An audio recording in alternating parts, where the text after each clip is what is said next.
Praise the Lord. അനുഗ്രഹീതമായ രാത്രിക്കായി ദൈവത്തെ സ്തുതിക്കുന്നു, മഹത്വപ്പെടുത്തുന്നു. ഈ മനോഹരമായ രാത്രിയിൽ ഇന്ത്യ പെന്തക്കോസ്ത് ദൈവസഭയുടെ 87ാമത് വാർഷിക കൺവെൻഷനിൽ നിങ്ങളോടൊരുമിച്ചായിരിക്കാൻ, കർത്താവിൻ്റെ മാറ്റമില്ലാത്ത വചനവുമായി നിങ്ങളുടെ മുമ്പിൽ നിൽക്കുവാൻ സർവശക്തനായ ദൈവം എനിക്ക് നൽകിത്തന്ന ഈ നല്ല സാവകാശത്തിനായി ഞാൻ ദൈവത്തെ സ്തുതിക്കുന്നു, മഹത്വപ്പെടുത്തുന്നു.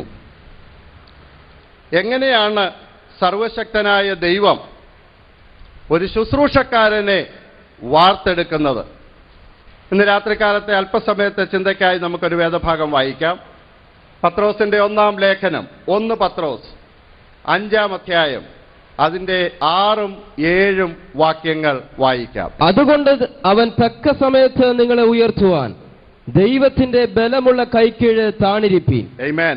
അവൻ നിങ്ങൾക്കായി കരുതുന്നതാകയാൽ ആമേൻ. നിങ്ങളുടെ സകല ചിന്താകുലവും അവന്റെ മേൽ ഇട്ടുകൊള്ളുവീൻ. അവൻ നിങ്ങൾക്കായി കരുതുന്നതാകയാൽ നിങ്ങളുടെ സകല ചിന്താകുലവും അവന്റെ മേൽ ഇട്ടുകൊള്ളുവീൻ. അവൻ നിങ്ങളെ തക്ക സമയത്ത് ഉയർത്തേണ്ടതിന് അവന്റെ ബലമുള്ള കൈക്കീഴിൽ താണിരിപ്പീൻ. തീർച്ചയായും പത്രോസ് തന്റെ ജീവിത അനുഭവത്തിൽ നിന്ന് കുറിച്ച ഒരു ഭാഗമാണതെന്ന് വായിക്കുമ്പോൾ തന്നെ നമുക്ക് മനസ്സിലാക്കുവാൻ കഴിയുന്ന കാര്യമാണ്. നമ്മുടെ വാഴ്ത്തപ്പെട്ടവനായ കർത്താവ് പണ്ഡിതന്മാരെയും പാമരന്മാരെയും ഒരുപോലെ ഉപയോഗിച്ചവനാണ്. അല്പമാം ഉപകരണം കൊണ്ട് നൽപ്പഴുന്ന മഹത്തായ വേലകൾ ചെയ്യുന്ന ശില്പികളുടെ ഉടയവനാണ് വാഴ്ത്തപ്പെട്ടവനായ കർത്താവ്. ഹല്ലേലൂയ. എൻ്റെ കർത്താവിന് ആരെയും ഉപയോഗിക്കുവാൻ കഴിയും. അതുകൊണ്ട് തന്നെ സാധാരണക്കാരിൽ സാധാരണക്കാരായവരെയാണ് തൻ്റെ ശുശ്രൂഷയ്ക്കായി, ദൗത്യത്തിനായി യേശു തിരഞ്ഞെടുത്തത്. ഈ ലോകത്തിൽ ഏത് ജോലിക്ക് വേണ്ടി നമ്മൾ കടന്നുപോയാലും നമ്മളുടെ യോഗ്യതകളാണ് അവർ ചോദിക്കുന്നത്. നിങ്ങൾക്ക് എന്ത് വിദ്യാഭ്യാസ യോഗ്യതയുണ്ട്? നിങ്ങൾക്ക് എന്തുമാത്രം പരിചയ സമ്പത്തുണ്ട്? അങ്ങനെ നിരവധി കാര്യങ്ങൾ. ഒരുപക്ഷെ നമ്മുടെ കുടുംബ പശ്ചാത്തലം വരെ അവർ ചോദിച്ചു എന്ന് വരാം. വാഴ്ത്തപ്പെട്ടവനായ കർത്താവ് ആരുടെയും കുടുംബ പശ്ചാത്തലം ചോദിക്കുന്നില്ല. കാരണം നമ്മുടെ എല്ലാം കുടുംബ പശ്ചാത്തലം അവന് നന്നായിട്ടറിയാം. സ്വർഗത്തിലും ഭൂമിയിലും സകല കുടുംബങ്ങൾക്കും പേർ വരുവാൻ കാരണക്കാരനായവൻ നസ്രായനായ യേശുവാണ്. ഹല്ലേലൂയ. അവൻ സാധാരണക്കാരിൽ സാധാരണക്കാരെ തൻ്റെ ശുശ്രൂഷ ഏൽപ്പിക്കുന്നു. എന്നാൽ ഈ ശുശ്രൂഷയുടെ ഏറ്റവും വലിയ പ്രത്യേകത, ഇത് എൻ്റെ സ്വന്തം എന്ന് ഞാൻ വിചാരിക്കുന്നിടത്താണ് എൻ്റെ പരാജയം ആരംഭിക്കുന്നത്. വിശുദ്ധ പൗലോസ് പറയുന്നത് നമുക്കറിയാം. അദ്ദേഹം പറയുന്നത് ഇങ്ങനെയാണ്: ഞാൻ എൻ്റെ പ്രാണനെ വിലയേറിയതായി എണ്ണുന്നില്ല. ഹല്ലേലൂയ. എൻ്റെ ഓട്ടവും ദൈവകൃപയുടെ സുവിശേഷത്തിന് സാക്ഷ്യം പറയേണ്ടതിന് കർത്താവായ യേശുക്രിസ്തു എനിക്ക് തന്ന ശുശ്രൂഷയും തികയ്ക്കണമെന്നേ എനിക്കുള്ളൂ. ഹല്ലേലൂയ. അവന്റെ അത്യന്തമായ കരുണ കൊണ്ട് ഞങ്ങൾക്ക് ഈ ശുശ്രൂഷ ലഭ്യമായി. ഞങ്ങൾ വിശ്വസ്തരായിരുന്നത് കൊണ്ടല്ല, വിശ്വസ്തരല്ലാതിരുന്ന സ്ഥാനത്ത് വിശ്വസ്തരെന്നെണ്ണി അവൻ ഞങ്ങളെ ഈ ശുശ്രൂഷ ഏൽപ്പിച്ചതോർത്ത് ഞങ്ങൾ ദൈവത്തെ സ്തുതിക്കുന്നു, മഹത്വപ്പെടുത്തുന്നു. ഹല്ലേലൂയ. കർത്താവ് ഏൽപ്പിച്ച ശുശ്രൂഷയാണ് എന്ന ബോധ്യമുണ്ടെങ്കിൽ, ഹല്ലേലൂയ, ദൈവത്തിൽ ആശ്രയിച്ചത് ചെയ്യുവാനുള്ള പരമാർത്ഥ മനസ്സോടെ ശുശ്രൂഷക്കാരൻ ഉണ്ടാകേണ്ടത് ആവശ്യമാണ്. പത്രോസൊക്കെ സാധാരണക്കാരായിരുന്നു. പത്രോസിനെ യേശുവിന് പരിചയപ്പെടുത്തി കൊടുത്തത് തന്റെ സഹോദരനാണെന്ന് നമുക്കറിയാം. അവരിരുവരും മത്സ്യബന്ധനത്തിൽ ആയിരിക്കുമ്പോൾ വാഴ്ത്തപ്പെട്ടവനായ കർത്താവ് അവരോട് പറഞ്ഞു, നിങ്ങൾ എന്നെ അനുഗമിക്കുവാൻ ആവശ്യപ്പെട്ടു. ഒന്നും നോക്കാതെ അവർ യേശുവിനെ അനുഗമിച്ചു. പടകും വലയും എല്ലാം വിട്ട് അവർ നസ്രായനായ യേശുവിനെ അനുഗമിച്ചു. നിത്യജീവന്റെ മൊഴികൾ നിന്റെ പക്കലുണ്ട്, ഞങ്ങൾ നിന്നെ വിട്ട് മറ്റെവിടേക്ക് പോകുവാനാണ്. ഹല്ലേലൂയ. എന്നാൽ അവരെക്കാളൊക്കെ കുറച്ചുകൂടെ പാരമ്പര്യം അവകാശപ്പെടുവാൻ കഴിയുന്ന പാണ്ഡിത്യം അവകാശപ്പെടുവാൻ കഴിയുന്ന വ്യക്തിയാണ് പൗലോസ്. ആ ആളിനെ നിസ്സാരമായ ഒരു വിളി കൊണ്ട് ലഭ്യമാവുകയില്ലെന്ന് മനസ്സിലായ നസ്രായനായ യേശു അവന്റെ തലയ്ക്ക് ഒരു തട്ടുകൊടുത്തു. അപ്പോൾ അവന് മനസ്സിലായി, ഇത് ദൈവത്തിങ്കൽ നിന്നുള്ള എൻ്റെ വിളിയാണ്, എനിക്കുള്ള വിളിയാണെന്ന്. മാത്രമല്ല, അവിടെ യേശു അവനോട് ചോദിക്കുന്ന ഒരു ചോദ്യമുണ്ട്. ശൗലേ ശൗലേ, എന്തിനാണ് നീ അകാരണമായി എന്നെ ഉപദ്രവിക്കുന്നത്? ഹല്ലേലൂയ. ഇന്ന് രാത്രിയിൽ എന്നെ കേൾക്കുന്ന ദൈവമക്കളോട് ഞാൻ പറയട്ടെ, ഇന്ന് രാത്രികാലം എന്നെ കേൾക്കുന്ന ശുശ്രൂഷക്കാരോട് ഞാൻ പറയട്ടെ, നീ ആയിരിക്കുന്ന സ്ഥാനത്ത് നിനക്കുള്ള ദണ്ഡനവും പീഡനവും നിനക്കെതിരെയാണെങ്കിലും രക്ഷകന്റെ കണ്ണിന്റെ കൃഷ്ണമണിയിൽ അത് തൊടുന്നത് പോലെയാണ് എന്ന് ഇന്ന് രാത്രിയിൽ ഓർക്കുക. നിന്റെ ശത്രുവിനെ നിന്റെ പാദപീഠമാക്കുവാൻ കഴിയുന്നവനാണ് ഞാനും നീയും ശുശ്രൂഷിക്കുന്ന കർത്താവ്. അവന്റെ വിശ്വസ്തതയ്ക്കായി ഇന്ന് രാത്രികാലം ഞാൻ ദൈവത്തെ സ്തുതിക്കുന്നു, മഹത്വപ്പെടുത്തുന്നു. ഹല്ലേലൂയ. നമ്മുടെ കർത്താവ് ലോകം കണ്ട ഏറ്റവും വലിയ ഗുരുവാണ്. നിക്കോദീമോസ് അവനെക്കുറിച്ച് പറഞ്ഞത്, നീ ദൈവത്തിന്റെ അടുക്കൽ നിന്ന് ഉപദേഷ്ടാവായി വന്നിരിക്കുന്നു എന്ന് ഞാൻ അറിയുന്നു. അല്ലെങ്കിൽ നീ ചെയ്യുന്നതൊന്നും ചെയ്യുവാനും നീ പഠിപ്പിക്കുന്നതൊന്നും ആർക്കും പഠിപ്പിക്കുവാനും സാധ്യമല്ല. അതിനെ ശരിവെച്ചുകൊണ്ട് നമ്മുടെ വാഴ്ത്തപ്പെട്ടവനായ കർത്താവ് പറഞ്ഞു, അധ്വാനിക്കുന്നവരും ഭാരം ചുമക്കുന്നവരുമായുള്ളവരെ എന്റെ അടുക്കലേക്ക് വരുവീൻ, ഞാൻ നിങ്ങളെ ആശ്വസിപ്പിക്കും. ഹല്ലേലൂയ.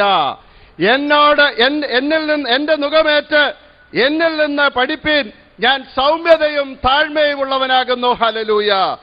എന്റെ നുകം മൃദുവും എന്റെ ചുമട് ലഘുവുമാകുന്നു. ഹല്ലേലൂയ.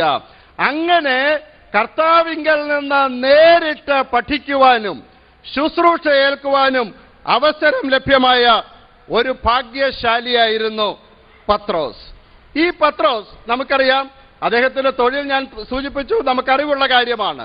തന്റെ വിദ്യാഭ്യാസ യോഗ്യതയെക്കുറിച്ച് തിരുവെഴുത്ത് നമ്മെ പഠിപ്പിക്കുന്നുണ്ട്. അതിനെക്കുറിച്ച് ഞാൻ വിശദീകരിക്കേണ്ട ആവശ്യമില്ല. ഈ മനുഷ്യനെ അസാധാരണമായ ശുശ്രൂഷകൾ ചെയ്യുവാൻ കഴിയുന്ന ഒരു വ്യക്തിയായി കർത്താവ് വാർത്തെടുത്തതിന്റെ ഏതാനും ചില ഉദാഹരണങ്ങൾ നിങ്ങളുടെ മധ്യത്തിൽ പറഞ്ഞ് ഞാൻ എൻ്റെ വാക്കുകൾ ഉപസംഹരിക്കുവാൻ ആഗ്രഹിക്കുകയാണ്. അനവധി കാര്യങ്ങൾ നമുക്കറിയാം. പുതുമയുള്ള ഒരു കാര്യവും ഇന്ന് രാത്രിയിൽ പറയുവാൻ ഞാൻ ആഗ്രഹിക്കുന്നില്ല. എൻ്റെ ചിന്താമണ്ഡലത്തിൽ അങ്ങനെ ഒരു കാര്യവും വരുന്നില്ല.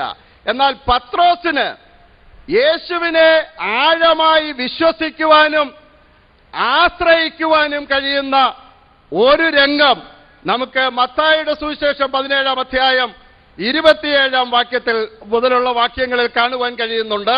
നിങ്ങളത് വായിക്കേണ്ട ആവശ്യമില്ല. ഇതാണ്, ചുങ്കം പിരിക്കുന്ന ആളുകൾ യേശുവിന്റെ അടുക്കൽ വന്ന് പത്രോസിനോട് ചോദിക്കുകയാണ്, നിങ്ങളുടെ ഗുരു ദേവാലയത്തിലേക്ക് കൊടുക്കേണ്ട ദ്വിദ്രഹ്മപ്പണം കൊടുക്കുന്നില്ലയോ? ഈ സന്ദർഭത്തിൽ ഇതേ കരം കൊടുക്കുവാൻ പത്രോസും ബാധ്യസ്ഥനാണ്. എന്നാൽ യേശുവിന്റെ മേലാണ് ആ ചോദ്യം വന്നത്. യേശു കൊടുത്ത ഉത്തരം നമുക്കറിയാം. നീ ഒരു കാര്യം ചെയ്യൂ, ചൂണ്ടയുമായി നീ ആ കടലിലേക്ക് ചെല്ലുക, അവിടെ ചെന്ന് നീ ചൂണ്ടയിടുക, നിനക്ക് ലഭ്യമാകുന്ന ആ മത്സ്യത്തിന്റെ വായിൽ ഒരു ചതുർദ്രഹ്മ പണമുണ്ടായിരിക്കും. അതുകൊണ്ട് എനിക്കും നിനക്കുമുള്ള കരം നീ കൊടുക്കുവാൻ പറഞ്ഞ് തന്നോട് കൂടെയുള്ളവരെ കരുതുകയും അവർക്ക് വേണ്ടി വ്യാകുലപ്പെടുകയും ചെയ്യുന്ന നസ്രായനായ യേശുവിന്റെ മാർഗം വിട്ട്, പത്രോസേ, നിനക്ക് എങ്ങനെയാണ് പോകുവാൻ കഴിയുന്നത്? നിനക്കൊരിക്കലും പോകുവാൻ സാധ്യമല്ല. അവൻ നിങ്ങൾക്കായി കരുതുന്നതാകയാൽ നിങ്ങളുടെ സകല ചിന്താകുലവും അവന്റെ മേൽ ഇട്ടുകൊള്ളുവിൻ. ഹല്ലേലൂയ. അവൻ നിങ്ങളെ തക്ക സമയത്ത് ഉയർത്തേണ്ടതിന് അവന്റെ ബലമുള്ള കൈക്കീഴിൽ താണിരിപ്പിൻ. ഹല്ലേലൂയ. പലപ്പോഴും മറ്റുള്ളവർക്ക് പ്രശംസനീയമായ കഴിവുകൾ നിനക്കില്ലെങ്കിലും നിന്നെ വ്യക്തിപരമായി അറിയുന്ന രക്ഷകന് നിന്റെ ന്യൂനതകളും നിനക്ക് എന്തൊക്കെ നന്മകളുണ്ടോ അത് തിരിച്ചറിയുന്നവനാണ്. അവൻ നിന്നെ തക്ക സമയത്ത് ഉയർത്തുവാൻ മതിയായവനാകിയാൽ അവന്റെ കൈക്കീഴിൽ താണിരിക്കുന്നുവെങ്കിൽ നിന്നെ കൊണ്ട് ശ്രേഷ്ഠമായത് ചെയ്യിക്കുവാൻ എന്റെ കർത്താവ് മതിയായവനാണ്. ഹല്ലേലൂയ. ഫ്രെഡറിക് നോളൻ എന്നുപേരുള്ള ഒരു സുവിശേഷകൻ വടക്കേ ആഫ്രിക്കയിൽ ജീവിച്ചിരുന്നു. അവിടെ വലിയ മതപീഡ ഉണ്ടായ ഒരു സമയത്ത് താൻ തന്റെ വീട്ടിൽ നിന്ന് പ്രാണരക്ഷാർത്ഥം ഓടിപ്പോവുകയാണ്. അങ്ങനെ ഓടിപ്പോകുന്ന ആ മനുഷ്യന്റെ പിന്നാലെ അദ്ദേഹത്തെ വകവരുത്തുവാൻ ഒരു കൂട്ടം ആളുകൾ പിന്നാലെ ഓടുകയാണ്. ഈ മനുഷ്യൻ പ്രാണനെടുത്തും കൊണ്ട് പ്രാണരക്ഷയ്ക്കായി മുമ്പിലോടുന്നു, ഒരു കൂട്ടം ആളുകൾ പുറകെ ഓടുന്നു. എങ്ങനെയോ അവരെക്കാൾ കുറച്ചു ദൂരെ എത്തിയ ഈ മനുഷ്യൻ തന്റെ കണ്ണിൽ കണ്ട, തനിക്ക് കാണുവാൻ കഴിഞ്ഞ ഒരു ഗുഹയിൽ കയറി ഒളിക്കുവാനിടയായി തീർന്നു. ആ ഗുഹയിൽ നിന്ന് ഇയാൾ രക്ഷപ്പെടുക എന്നത് അസാധ്യമാണ്. സർവശക്തനായ ദൈവം ചെയ്തത് എന്താണെന്നറിയാമോ? നിമിഷ നേരം കൊണ്ട് വലിയൊരു ചിലന്തി വന്ന് ഈ ഗുഹയെ മൂടത്തക്കവണ്ണം ഒരു വല അവിടെ സൃഷ്ടിക്കുവാനിടയായി തീർന്നു.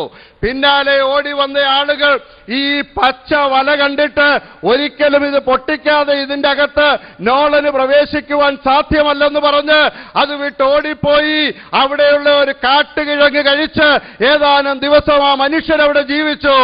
അവിടെ നിന്ന് രക്ഷപ്പെട്ടതിന് ശേഷം അദ്ദേഹം ഇങ്ങനെയാണ് പറഞ്ഞത്: ദൈവത്തിന്റെ കരുതൽ എവിടെയുണ്ടോ അവിടെ ഒരു ചിലന്തി വല പോലും മതിലിനേക്കാൾ ശക്തിയുള്ളതാണ്. ദൈവത്തിന്റെ കരുതൽ എവിടെ ഇല്ലയോ അവിടെ മതിൽ പോലും ചിലന്തി വല പോലെയാണ്.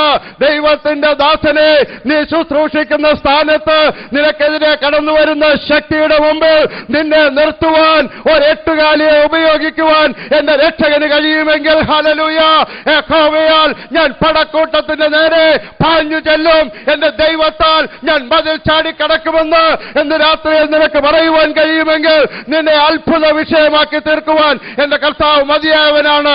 യേശുവിന്റെ രക്തത്താൽ ജയമെടുക്കുകയാണ്. ഹല്ലേലൂയ. തന്റെ ജനത്തെ വിടുവിക്കുവാൻ എന്റെ ദൈവത്തിന്റെ മുമ്പിൽ അനവധി മാർഗങ്ങളുണ്ട്. ഭൗതികമായ കരുതൽ മാത്രമല്ല യേശുവിന്റെ പ്രത്യേകത. നിനക്ക് വികാരപരമായ കരുതൽ നൽകുവാൻ സർവശക്തനായ ദൈവം മതിയായവനാണ്. നിന്നെ വിളിച്ച് ശുശ്രൂഷയിലാക്കിയ യേശുക്രിസ്തു അതിന് മതിയായവനാണ്. ഹല്ലേലൂയ. യേശുവിന്റെ ശിഷ്യന്മാരെ കുറിച്ച് ഇവർ ശാപ്പാട്ടുരാമന്മാരായിരുന്നു എന്നൊരാരോപണമുണ്ട്. ഹല്ലേലൂയ. മാത്രമല്ല ഇവർ കൈ കഴുകാതെ ഭക്ഷണം കഴിക്കുന്നവരാണ്.